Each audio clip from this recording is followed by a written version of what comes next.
plots for sale from 1,000 to 20,000 square meters at Mapsa, Menkodem and Dhargal. Contact Big Tycoon.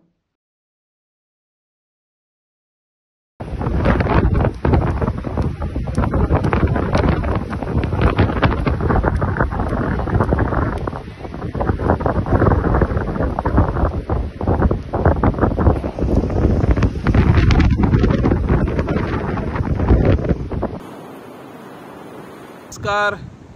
सध्या आम्ही तेमवाडा मुर्जी या समुद्र किनारी भागात आहोत आणि या ठिकाणी यंदा केवळ 2 महिन्याच्या कालावधीत सागरी कासवानी तब्बल 112 सागरी कासव येऊन 1100 पेक्षा जास्त अंडी घातलेली आहे.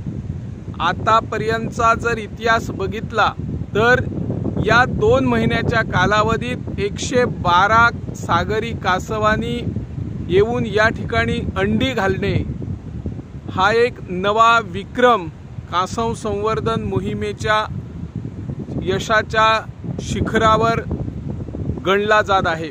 आतापर्यंतचा इतिहास बघितला तर 60-70 कासव किंवा 40 पेक्षा कमी सागरी कासव किनारी भागात येऊन अंडी घालायची, परंतु यंदा प्रथमच शतक पार करत असताना 112 सागरी कासव या ठिकाणी मुर्जी, आश्वे, मांद्रे परिसरात येऊन अंडी घातलेली आहे आणि 1100 पेक्षा जास्त या सागरी कासवांनी अंडी घातली आणि ही अंडी या ठिकाणी सुरक्षित ठेवण्याचं काम सुरू आहे. 1997 सालापासून ही मोहीम, कासव संवर्धन मोहीम राबवली जाते. अधूनमधून वन्य विभाग, वन विभाग यांच्या मार्फत ही मोहीम आजपर्यंत यशस्वीपणे चालू आहे. आज पर्यटन हंगामही व्यवस्थित चालत असतो, परंतु काही ठिकाणी ध्वनी प्रदूषणाच्या तक्रारी आहेत. परंतु या तक्रारीवर मात करत किंवा ध्वनी प्रदूषणाचा मारा सहन करत देखील मोठ्या प्रमाणात सागरी कासव येऊन अंडी घालण्याचा प्रकार एक विश्व विक्रम म्हणावा लागेल, तो प्रस्थापित या मुर्जी किनारी भागात झालेला आहे.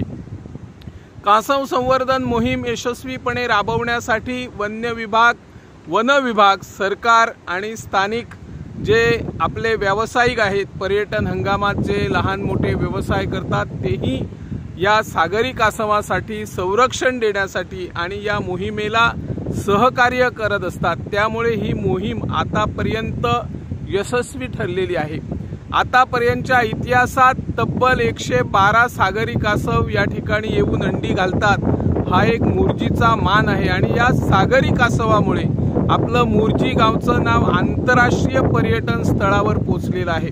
त्यामुळे अनेक देश विदेशातील पर्यटक सागरी कासव कशा प्रकारची किनाऱ्यावर येऊन अंडी घालतात किंवा त्या अंड्यामधून जे आपली नैसर्गिक प्रक्रिया असते त्या प्रक्रियेतून 52 दिवस किंवा 50 दिवसाच्या नंतर त्या अंड्यामधून पिल्ले बाहेर पडतात आणि ती पिल्ले समुद्राचं पाणी ज्या पद्धतीने चकाकत असतं, त्यामुळे त्या चकाकणाऱ्या पाण्याकडे ही पिल्ले स्वतः चालत जातात. हे दृश्य अनेक वेळा स्थानिक नागरिक म्हणा किंवा जे आपले नेते मंडळी आहेत किंवा वन खात्याचे अधिकारी कर्मचारी आहेत त्यांनी बघितलेलं आहे. कासव संवर्धन मोहीम यशस्वी करत असताना या परिसरात जो पर्यटन हंगाम आहे, स्थानिक सॅग व्यावसायिक घालतात, त्यांचाही यात मोठा सहभाग आहे आणि तेही यशस्वीपणे या मोहिमेला हातभार लावत असतात. वन खात्याचे किंवा वन्य विभागाने या परिसरात एखादा कायमस्वरूपी अभ्यास केंद्र उभारलं तर अनेक देशी विदेशी पर्यटक जे अभ्यास करायला येतात ते या ठिकाणी भेटी देऊ शकतात आणि या कासव संवर्धन मोहिमेमुळे अधिकाधिक पर्यटनाचा विस्तार करत असताना पर्यटन खात्याने वन विभाग, वन्य विभाग आणि जी आपली स्थानिक पंचायत आहे या सर्वांची एक संयुक्त बैठक घेऊन कासव संवर्धन मोहिमेमुळे अधिकाधिक पर्यटकांना कशा प्रकारचा लाभ होईल, या ठिकाणी पर्यटक कसे येतील आणि पर्यटकांनाही ज्या सोयी सुविधा आवश्यक आहेत त्या सोयी सुविधा कशा पद्धतीने पुरवल्या जातील यावर भर देत असताना ही कासव संवर्धन मोहीम आज यशाच्या शिखराकडे पोहोचत असल्याचं चित्र दिसतं।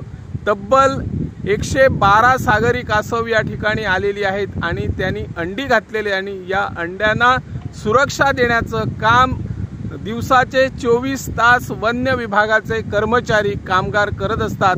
आश्वे, मांजरे, मोर्जी या किनारी भागात जी सागरी कासव रात्री, अपरात्री किंवा दिवसाही अंडी घालायला येतात त्याला सुरक्षा देण्याचं काम या ठिकाणी वन्य विभाग करत असल्याचे चित्र दिसून येत आहे। ही मोहीम यशस्वी करण्यासाठी आणि त्याच पद्धतीने पर्यटन हंगाम, पर्यटन व्यवसाय त्याचा विस्तार व्हावा यासाठी सरकारने प्रयत्न करावेत अशी या माध्यमातून आम्ही मागणी करत आहोत। मी निवृत्ती शिरोडकर, इन गोवा 24 ताससाठी।